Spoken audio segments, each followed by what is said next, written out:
L'écho des savantes, le podcast scientifique pour ton panier pique-nique. Une question, une scientifique, une réponse, une production d'Acustica.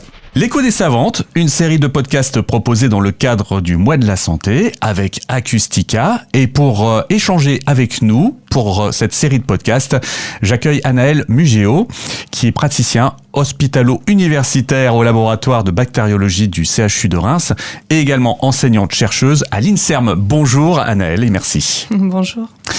Alors, on va parler avec vous d'infections respiratoires et on va même rentrer très profondément dans le sujet, si je puis dire. On va commencer déjà par l'essentiel. Qu'est-ce qu'une infection respiratoire ? Alors donc c'est une infection de l'arbre respiratoire et c'est quelque chose de très fréquent, c'est pour ça qu'on s'y intéresse. L'OMS estime que c'est la 4e cause de décès dans le monde, donc ça cause environ 3 millions de décès par an, donc c'est vraiment quelque chose de très très courant et de très important. Alors, les infections respiratoires et plus particulièrement quelque chose qui n'a pas un nom très sympathique qui s'appelle Pseudomonas aeruginosa. Je ne sais pas si ça se prononce tout à fait comme ça. Si, c'est ça. Déjà, dans un premier temps, on a en nous des choses qui nous protègent, qui s'appellent l'épithélium respiratoire. Comment ça fonctionne ? Alors l'épithélium respiratoire, c'est le tissu qui tapisse tout le poumon. On part de la trachée et on va jusqu'aux bronches et aux bronchioles. Donc c'est des cellules qui sont côte à côte et qui permettent de faire un revêtement, un peu comme la peau, mais dans le poumon. Et il a 2 rôles, donc un rôle de conduit de l'air pour amener l'air qu'on inspire jusqu'aux alvéoles pour la respiration. Mais surtout, son deuxième rôle, c'est un rôle de protection. Et ça, c'est hyper important parce que c'est la première barrière que le corps a en contact quand on inhale de l'air. Donc on inhale des polluants, des allergènes, des bactéries. Et donc cet épithélium respiratoire, il a 2 fonctions qui vont permettre de nous protéger. Donc il y en a la première, c'est la clairance mucociliaire. Donc c'est un nom un petit peu technique, mais ça veut dire qu'en fait il y a des cellules qui produisent du mucus qui va être produit donc dans le poumon et des cellules ciliées avec des petits cils qui battent vers le haut et qui vont permettre de récupérer le mucus. Donc les bactéries, les allergènes se piègent dans le mucus et les cellules ciliées vont faire battre leurs cils pour que ça remonte. Donc après on le tousse, on le déglutit. Entre guillemets, on le crache. Voilà. Ouais. On le déglutit puis on le ravale et voilà. Et en fait, ça permet de protéger. Et le deuxième grand versant, c'est le système immunitaire.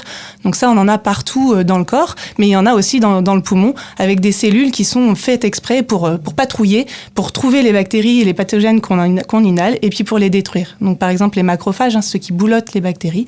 Et donc grâce à ça, plus la clairance mucociliaire, généralement, on ne fait pas d'infection. En tout cas, la plupart des bactéries qu'on inhale ne déclenchent pas d'infection chez l'homme. Ça, c'est le scénario idéal, on va dire. Oui, c'est ça. Voilà. Après, il peut y avoir des soucis, donc en particulier avec Pseudomonas aeruginosa, je m'entraîne à le dire, c'est important, au fil de ces podcasts, je vais le dire de mieux en mieux. Alors, quels sont justement les problèmes que cause Pseudomonas aeruginosa ? Alors, ce Pseudomonas, on peut l'appeler comme ça, va en fait être aperçu que lorsqu'il va y avoir des déséquilibres dans ce que je vous ai expliqué. Donc, on a des pathologies pulmonaires importantes qui vont entraîner des déséquilibres de tout ce système et donc qui vont entraîner la possibilité d'infection. Donc, par exemple, je peux vous citer donc ces pathologies respiratoires, l'asthme, on a la BPCO, donc c'est la bronchopneumopathie chronique obstructive. Ça, c'est important, c'est la 3e cause de décès dans le monde. Donc là aussi, pareil, ça concerne énormément de monde. On le retrouve chez les personnes âgées qui vont être exposées de façon chronique à quelque chose d'irritant. Souvent, c'est le tabac. Ça va créer une inflammation très importante et une destruction en fait du poumon. Et là, la bactérie Pseudomonas aeruginosa va pouvoir infecter ces patients et développer des infections. L'autre exemple de pathologie pulmonaire qui n'a rien à voir, c'est la mucoviscidose. Donc là, je pense que c'est assez connu. Malheureusement, trop connu. Voilà, trop connu grâce, entre autres, à Grégory Lemarchal qui a pu permettre de sensibiliser à cette maladie.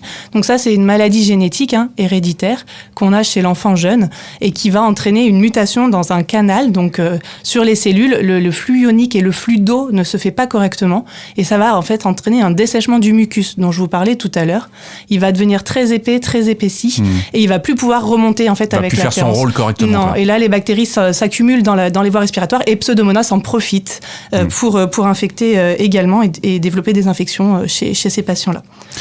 L'avantage aujourd'hui, c'est qu'on connaît très bien toutes ces causes et leurs effets. Justement, les effets, vous en avez donné quelques-uns. Est-ce qu'il y en a d'autres ? Oui, alors donc le Pseudomonas, en fait, c'est à la base c'est une bactérie qui est opportuniste. Vous et moi, on ne peut pas faire d'infection à Pseudomonas. Il y a vraiment que les gens dont je viens de vous parler, les pathologies un peu spécifiques où il va y avoir des brèches dans l'épithélium et ça, donc dans le tissu dont on a parlé. La bactérie, elle profite de la brèche pour pouvoir rentrer, se multiplier et donc donner l'infection dans le poumon. Donc c'est vraiment cette brèche et cette diminution du système immunitaire qui va permettre l'infection. Il y a des soucis avec l'épithélium, donc avec certaines maladies comme ça, comme vous l'avez expliqué, on parle de la mucoviscidose, mais il y a aussi d'autres cas où l'épithélium peut être fragilisé, et chez une personne saine par exemple. Oui, chez une personne saine, mais c'est pas cette bactérie-là qu'on va retrouver. On va avoir aussi des infections, alors des infections à virus, comme le Covid, la bronchiolite. Il va y avoir aussi des infections avec des bactéries, le pneumocoque, etc., qui eux ont cette particularité de pouvoir infecter l'épithélium sain. Mais là, dans la bactérie Pseudomonas aeruginosa, c'est que l'épithélium qui est déjà prélésé. Donc on dit que c'est une bactérie opportuniste. Elle profite du moment opportun, elle sait attendre son tour. Je suis admiratif de la façon dont vous prononcez ce nom de Pseudomonas. Donc quelle est la réponse normale en fait du système respiratoire si on veut être très, très synthétique? Alors il y a plusieurs choses. Déjà on a le système immunitaire, j'en ai parlé tout à l'heure. Donc là bien sûr quand on va avoir une infection et on va recruter des soldats supplémentaires qui vont arriver, qui vont faire de l'inflammation, qui vont tout faire pour tuer la bactérie. Et puis les cellules épithéliales de l'épithélium aussi peuvent produire des peptides, ce qu'on appelle des peptides antimicrobiens. C'est comme des antibiotiques naturels qui sont produits par la bactérie et qui inhibent la croissance bactérienne. Et enfin, il y a un dernier grand pan, c'est le stress oxydant, le stress oxydatif. On en entend beaucoup parler pour le vieillissement accéléré, prématuré. On a du stress oxydant dans tout le corps qui est plutôt néfaste pour l'homme, avec des radicaux libres, c'est un peu la rouille des tissus. Et bien là, le corps va le produire fait exprès pour détruire la bactérie. Et la bactérie est sensible aussi à ce stress oxydant, et donc ça va permettre d'avoir un arsenal supplémentaire pour détruire la bactérie. Eh bien, merci beaucoup Anaëlle pour vos éclaircissements. À très vite. Merci. L'écho des savantes, le podcast scientifique pour ton panier pique-nique.